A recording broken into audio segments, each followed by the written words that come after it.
Hey guys, little catch me up on the Mission Impossible project. So, take a look at our first cut flows for our upper H. Okay, it's number 3. Number 3 is this one, right? It's got pretty sharp corner right here we have to negotiate. What's interesting is I didn't go crazy with it. I didn't polish the inside corner, which a lot of guys already knew how to do, which I was glad to see. Yeah, take a long strip of that and run it right through the whole intake and get a finish on the inside edge.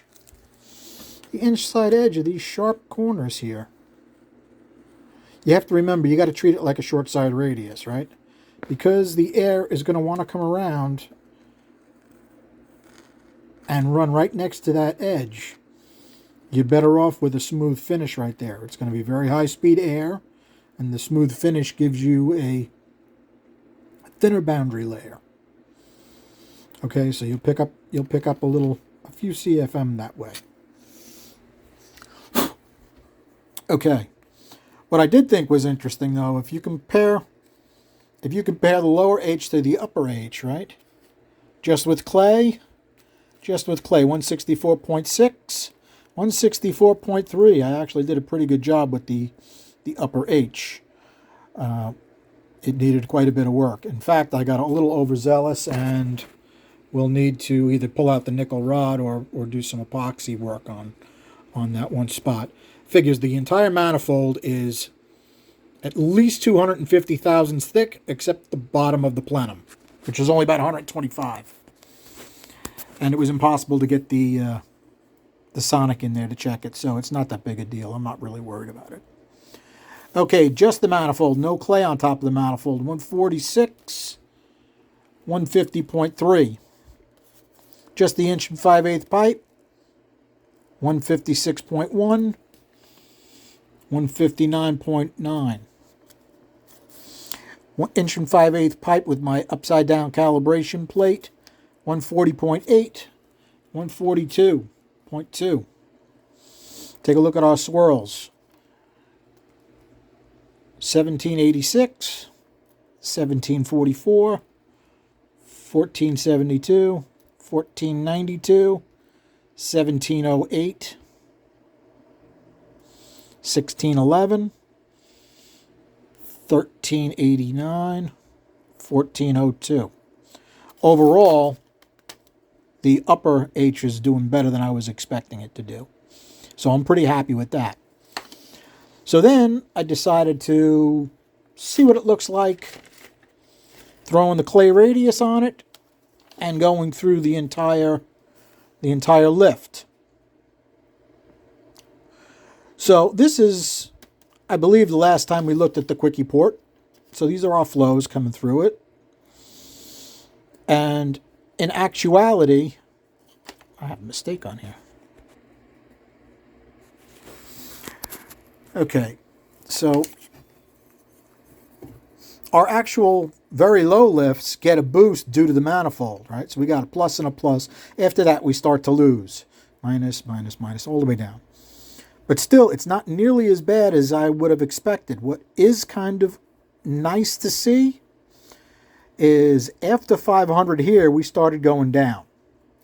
Meaning that our short side had it by that point, and we're starting to window. And when it does that, you go from your peak flow, you drop down. Well, because we have much less mass air across the short side radius, it held on and just gained all the way up. Now, that's with our plenum still completely divided. What I think I'm going to do next is I think I'm going to square these up and see if that makes that much of a difference.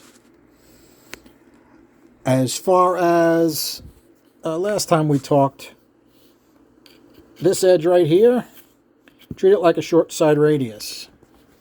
Meaning, make it as wide as you possibly can. And if you notice on this, if we can see in there, I was able to make it much, much wider than the lower H,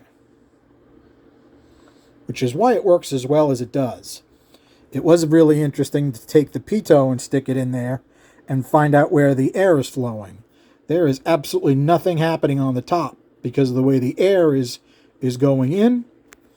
It goes in, sticks close to this radius, and goes right to the floor.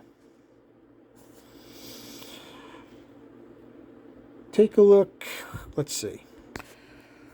Okay, the other thing that was interesting was take a look at how much different our swirl curve is. Right, plus, plus, plus, plus, plus. It's a plus all the way on with the manifold. And then at the higher flows, it's less than over here. As soon as we start to lose it on the short side radius and we start to window, our swirl goes through the roof, right? Well, we don't do that on this. We're going around the short side radius the whole time. So that's giving us a lower amount of swirl, which is certainly interesting. It's a steady increase, which is good. But in reality, I like this swirl better, right? Low, low, low, low pops up. You guys can give me some feedback on that. Other than that, the comments have been really good. Yeah, there's a bunch of people that are still upset we're even wasting our time with this. It's an exercise, guys. Yeah, of course it would make more power if we stuck a set of aluminum heads on it. I'm going to try to do that along the way. But I got to see what I can get done with DV first.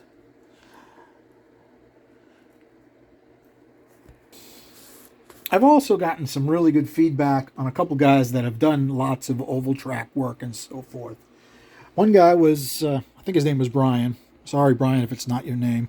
But he's like, hole saw it and bang a cam plug into it when you're done and put a little epoxy on it, you'll be good to go. That way you can get at these inner corners that are super tight. I thought that was a great idea. I never thought of that. Now, am I going to do that with these? I'm not planning on it, but you never know. You know how I like to get a little carried away. And I have another friend that's more than happy to make me up a nice spacer for this. I just got to give him some dimensions, and he'll make up a nice spacer. He has good machines. All right, guys. Thanks for hanging out. Have a good night.